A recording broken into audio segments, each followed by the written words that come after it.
Komisi 3 DPR RI menggelar rapat secara virtual dengan jajaran Kementerian Hukum dan HAM. Salah satu pembahasannya adalah upaya pencegahan penyebaran COVID-19 di lingkungan lapas. Menteri Hukum dan HAM Yasona Laoly menyampaikan dirinya telah menerbitkan Peraturan Menteri Hukum dan HAM Nomor 10 Tahun 2020 tentang program asimilasi terkait keselamatan narapidana dari ancaman penyebaran COVID-19 dari dalam lapas.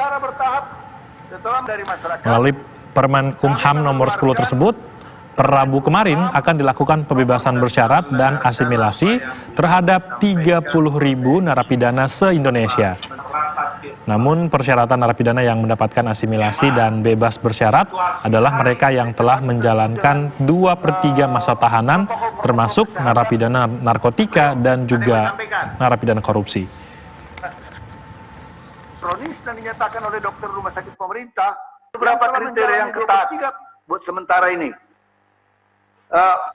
Pertama, narapidana kasus, sedang kami exercise hitungannya Bapak Ibu sekalian, narapidana kasus narkotika dengan masa pidana 5-10 tahun ke atas, 5-10 tahun ke atas, 10 tahun ya, dan 5 tahun sampai 10 tahun, karena kalau sudah 10 tahun ke atas itu benar narkoba besar, kami tidak memberikan peluang itu, ya, karena di 10 tahun masih ada tingkat kurir ya, dan ada mishap juga di sini karena kesalahan penggunaan pasal dan lain-lain.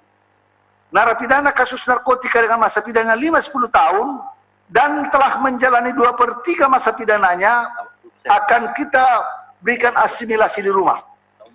Ya.